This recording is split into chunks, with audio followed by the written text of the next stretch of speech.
Hi everybody, I'm Lena Robinson and welcome to Lena Unedited. Today's topic, we're going to be talking about something that I've struggled with all of my life, but at the same time I've loved it as well. It's called the perfectionism paradox. Hi everybody, I'm Lena Robinson and I'm a perfectionist. The reason I wanted to talk about this is it's something that comes up regularly for me. It's something I've dealt with all of my life. And it's interesting because on one hand, I see it as a massive strength. And on the other hand, it's been a massive weakness. It's blocked me and stopped me doing a lot of things over the years. And I've met a lot of people in my time that have a perfectionism streak in them as well. And I think what's really interesting about it is that I think some people look at it and go, this is awful. I hate being a perfectionist. There's nothing about it that I like. It stops me doing everything. Some people like, well, that's standards, isn't it? That's just standards and how we do things.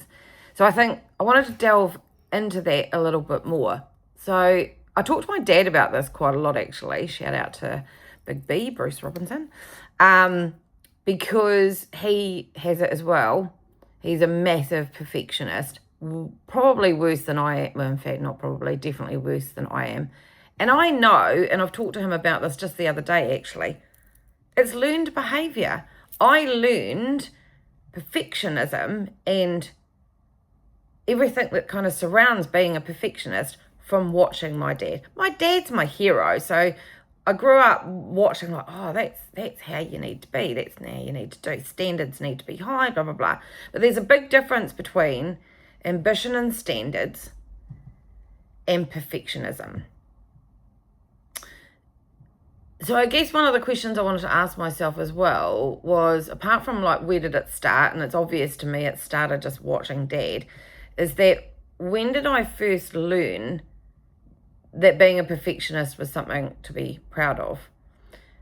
So I think there's a couple of elements for me personally, and I don't know what this is like for everybody else. I'd really like to hear from you guys. Come back to me and let me know if you are a perfectionist, how you deal with it, or if you live with a perfectionist or work with one, what that's kind of like for you. But I wanted to ask that sort of moment of being proud of it. And I think because I'm the type of person that I mean, if you want to choose a love language, it's recognition. I like being recognized for doing a good job. It makes me feel good. It makes me feel happy. And yeah, it's cool, right? And it makes me get a buzz and adrenaline pumps and my endorphins kick in and the dopamine definitely kicks in. And when you think about it, perfectionism does get rewarded. I like being seen as reliable. I like being seen as prepared. I like being viewed as being excellent at what I do and high achieving. It is part of who I am. So I definitely think throughout childhood, throughout school, throughout my working life, throughout any hobbies and projects I do, like I want recognition for those. And I think the perfectionism goes a long way towards, in my mind, rightly or wrongly, I think, oh, well, if I get it absolutely perfect, then I'm going to get praise for that. And that's going to make me feel good and that's going to make me feel great. So I understand to a certain degree, and don't get me wrong, I'm not a psychologist. I don't understand the science behind it or the psychology behind perfectionism. I probably should read some more about it, actually, but I'm just having a little bit of a chat from my own perspective at the moment. And maybe my perspective will help other people. And I've got to think about what has perfectionism given to me, and has it actually genuinely helped me succeed? And here's the weird thing, I think it has. I learned on the job in my career, and I made my way up in a career progression that was pretty quick. I mean, by the time I was 19, I was managing a staff of 5 people. I was always given new projects to take on because they knew I could learn quick and get there fast, and also the quality control going outwards would already happen. And that continued on throughout my working career. big projects that weren't going well were often thrown at me so that I could get them back on track and get them on time and on budget. My attention to detail was always really spot on. It's like in my pitching world, it was nothing for me to be working till the wee hours of the morning, reading through pitch decks, reading through pitch documents and things to make sure they were absolutely perfect. So that attention to detail, it's also why I'm weirdly good at bookkeeping, because I could spot things. I like making things absolutely perfect. I know it sounds weird and it's a boring job to a lot of people, but I love that thing where it reconciles and everything's perfect. It makes me happy. And my parents taught me high standards. If you're going to do something, do it well. Do it to your best degree. That earned me trust in my job. It earned me a reputation for, if you want to get it done well, give it to Lena. It will get done well. It will get on time, no matter what it takes, what have you. It will get done on time. It will get done on budget, and it will get done to as high a level of perfection as possible to get quality of work and craftspersonship, so should I say. So it has helped me a hell of a lot in succeeding in getting somewhere. But here's the interesting thing, and this is the perfectionism paradox that I've felt in my life, is that it does block me. And how does it block me? And I'm wondering if other people feel this as well. Sometimes it completely stops me even getting started on something, because I think, well, if I don't have the time and the energy to do that, maybe I shouldn't even really get going. So I've got plenty of ideas of things that I want to do, projects that I want to get going, both in my work and my personal life, that I don't do because I think, oh, if I haven't got the time and energy to get them perfect, then I'm not going to even make a start. It definitely makes me overthink things. It definitely has delayed projects that I have started from going out the door as quickly as it should be. Now, for me, it's not a fear of, is it a fear of judgment? Interestingly, no. I think it's judgment of self. I don't think, something to think about, I guess. I'm not sure if it's judgment that I worry from other people, although I do want people to see that I've done a good job. So maybe it is fear of judgment. I don't know. It's definitely fear of it not being good enough for me, that's for sure. Definitely stops me starting, and it definitely also makes sure that I struggle to switch off as well. But it is also, by the way, why when I set up FTSQ as a consultancy, and it's on the website, and I often talk about it in my documentation and so forth, is that it's okay to be a work in progress. And I think and what I mean by that is, by allowing myself permission to always be a work in progress, it means that I'm less, and I've tried to sort of have that as an ethos for myself. And it's been a great ethos for me, and it's got me to do a lot more things and deliver a lot more stuff on behalf of my own business. Less so much on clients, more on, building the website, writing a newsletter, sending out a social media post, all the things that I have to do to market my business or create new products or services or what have you. They have definitely benefited from that ethos of it's okay to be a work in progress. And what that's done is it's given me permission to put things out in beta. So, for example, there's been times when I've created a new service and I've had no idea whether it was going to work or not. So what I've done is I've put it out to market, being really clear that it was in beta, that I was going to do it for 50% of what I would normally charge. And the ask back from my clients was, if I put you through this program, so for example, my leadership development program, I initially started that with a really good friend of mine, Leon Mills, from Adam Recruitment.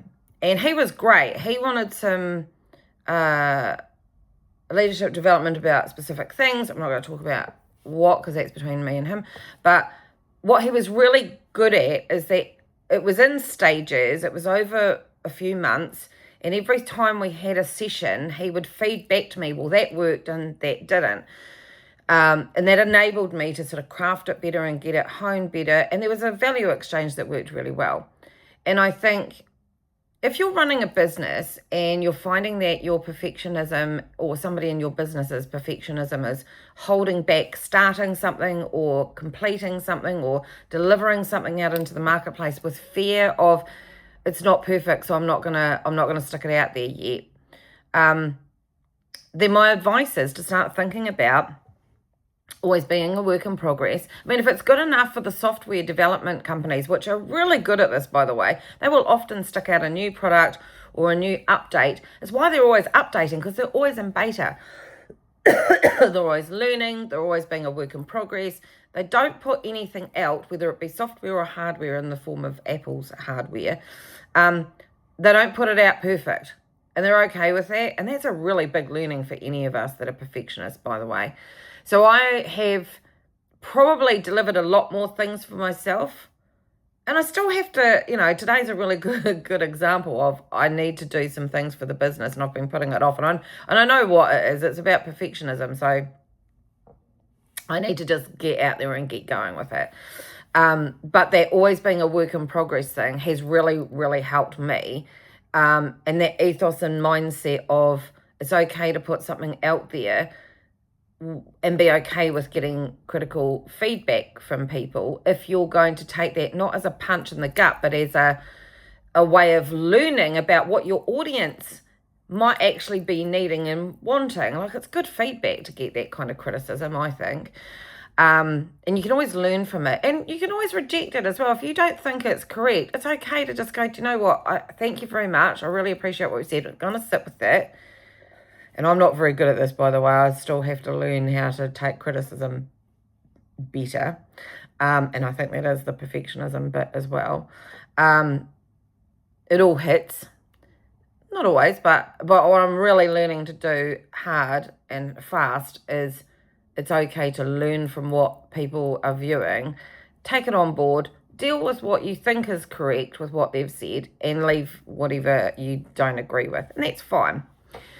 And I think, when you think about perfectionism, and from my perspective, I think more of it's driven by passion and pride than it is from fear. I think I do have a fear of negative criticism, particularly from certain people. Like, if I got criticism from my mum and dad, I would really struggle with that. But at the same time, I know their intent is to help me, so it's probably easier for me to take it on one level but harder from the other, because they're the people I most want to make proud of me. I don't like disappointing people. Like, there's been times, very few times, but there's been times where I've taken a brief, delivered something that I thought was absolutely tab on brief, and it wasn't. Oh my God, the feeling of horror I had inside of myself by thinking, oh my God, I've disappointed those people. They don't think I'm good enough. They're going to think I'm shit, blah, blah, blah. Rather than thinking work, particularly creative work and strategic work, it needs backwards and forwardsing sometimes. So nailing it first time, although I have been quite good at nailing things first time for a lot of the time in my career, when I don't, oh my God, it's a punch in the gut. So that feeling of not wanting to disappoint people. But here's the thing. Most of the time they're not disappointed. They're just like, well, that's not quite right, so let's just keep going. Here's where it needs to go further. Most people just feedback, especially if they're good clients or people that you're working with.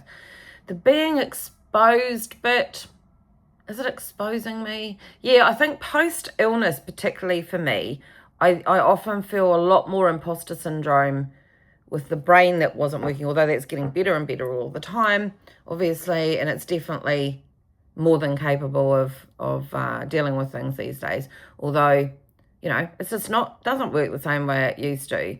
So I sometimes now feel like, oh, am I going to get exposed? Is everybody going to think that my brain doesn't work anymore? Which it does, by the way. Clearly, I'm talking to you. And not being good enough, I think that comes into it as well. So there is fear there. But here's the interesting thing. The majority, if I was to do like a pie chart of the percentage that is my own self-criticism, my own self-disappointment, my own feeling of not being good enough, I would say that's probably 90% of the issue challenge around perfectionism, and probably 10% is worry about what the external world actually thinks, because it's about the reflection, what they think is just a reflection of what I'm trying to deal with inside of myself. And then you've got to think, is perfectionism in its entirety actually truly about wanting things to be perfect? Or is it, and I think post-illness, this is a really good case in point actually, is it about wanting to feel safe in myself? I can be a control freak. People that have worked with me that know I'm a perfectionist know that there's been times where I've pushed back and go, it's not good enough. You need to do it again. That I do have really, really high standards for a good reason, because I want to maintain my reputation. And sometimes that control is too much for other people. And it's not right. I'm not necessarily saying that being over controlling about things are right. My poor dear friend and lodger, Carolyn Meisel, has to deal with that quite a lot with my perfectionism. But here's the thing, she also understands where it comes from. And there's usually, for me with perfectionism, it's not just an emotional need of perfectionism. There's usually a logical understanding of something as to why I do something a certain way. So this is going to be really funny. Nothing to do with work, but I'm an absolute perfectionist when it comes to stacking the dishwasher. I stack, Carolyn unstacks, because I'm better at it, but there are logical reasons behind it. I can get more in the dishwasher than pretty much any human person I know. I've never, ever had anything break or smash in my dishwasher. And if I stack the dishwasher and things are put away, and I do get people to rinse off things before they go in my dishwasher, there is never any food on any of my cutlery or crockery or glassware or any of the pots and pans. Everything is clean. Everything is done well, nothing is broken, and you get more in. So there is a logical reason behind why I insist on doing that. Control freak, yes, absolutely. Carolyn, thank you for putting up with me, and also all my other flatmates that I've ever had as well. Because, I'm not the easiest person in the world to live with sometimes. Sometimes, in some ways I am, some ways I'm not. But also, it is about managing uncertainty. I think it is about managing my own vulnerabilities. And to a certain extent, it's about protecting myself from the criticism that I don't like to get, from the self-criticism. Oh, I can tell you I'm by far the worst critic that ever exists, of the critic of Lena. I can tell you that right now. So I think it is about, to a certain degree, just wanting to feel protected, safe, not feeling so vulnerable and exposed for a certain degree. But there is, like I said earlier, there are so many good sides to being a perfectionist. So if you're like me, how do you keep the positive parts of perfectionism without letting them control me? So I think one of the things is maintaining excellence without maintaining obsession. Now, I'm going to be honest with you, I'm not always obsessive about things. Oh, maybe I am. Maybe I am. Not to the point where it's like weird, I don't think. Or maybe it is weird. Maybe just to me it's not weird. But there is, keeping high standards, I think, is not the same thing as having to have everything absolutely perfect. I think post-illness, where before I was ill, I was always the person in any job, in any place, any project that I was on. If the document was given to me, my proofreading was perfect. My spelling was perfect, my grammar was perfect, the word use was perfect, the sentence structure and adjustments I would make was perfect. Post-illness, my brain, although it's still very good, high level of quality control when it comes to proofreading, I can still especially when I'm tired, which is why morning time is probably better for me to do proofreading. When I'm tired, words get flipped around a bit more. I don't quite notice as much spelling mistakes as I used to, which is why I would pick them up first time. Now I go through them multiple times to make sure I've got everything perfect. Love a red pen. If anybody's an old school proofreader, the red pen comes out. I absolutely love it. Love a red pen. And getting it on a piece of paper for me, printed and hand doing it for me is still the best way of doing it as well. But it's about caring about what you do while avoiding the self-criticism. I am a work in progress on that for sure. I will always care about putting out good quality for my clients and for myself. But I'm having to let go of the self-criticism, which is a loud voice in my head at times. It keeps me up at night. It makes me worry. The beating up of myself does happen on a regular basis. I am getting better at it. I will probably always have to fight that tendency. And I'm working on being kinder to myself.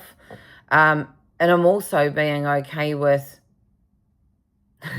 So, for example, if I send a message to somebody on WhatsApp or a text, I go back and read it to make sure I've spelt it correctly and the grammar is correct, and then go back and change it even after I've sent it. Bonkers. But I do it because it makes me feel more like I've done a good job and that I'm not going to be criticised for it. And when I put out social media posts, I post them having already done a proofread, but then when I put them up again, I go through it again once it's done. Thank God you can review things these days. The other thing, oh my God, the moment Instagram put in comments where you can go and edit them within a certain amount of time, one of the best things that's ever happened, because I used to hate having posted a comment on somebody's post and then realising, oh my God, I'd spelt it wrong, or it had done the phone had done some kind of automatic text change. Oh, did my nut in. And I think the other reason why I don't want it to control me anymore is that it does give me paralysis and blocking of getting going on things or putting things out when it shouldn't. And it's about having that balance between standards without that paralysis that it can give. I know plenty of people where it stops them doing anything at all, or it can stop them putting out a new website, it can stop them putting out a new brand, it can stop... Do you know what? In this day and age of the digital world, pretty much everything can get changed, fixed, recalled, done differently, blah, blah. Printing on paper, a little bit different. But, you know, that digital world that we live in, you know, pretty much everything can be changed and adjusted. So just get it out there, get feedback, change it, move on. That is a massive piece of advice. And I know there's going to be a whole lot of you out there, and this is something I do think about as well, is who think that lowering your perfectionism means lowering your standards and your ambitions. I call bullshit on that. It doesn't. High standards and good quality do not mean the same thing as perfectionism in its negative form.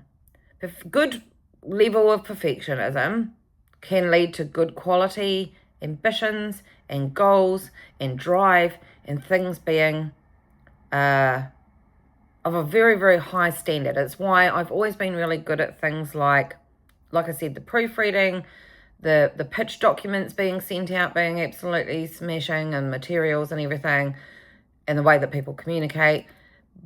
And also why I was always really good at something else I was going to mention is something I was really good at the perfectionism. Oh yeah, brand guardianship. So I've often, on behalf of a client, been the person that had the final sign off before things went out, because I would make sure that visually and tonally everything from a brand perspective was going out on brand. From that perspective, having perfectionism works really, really well.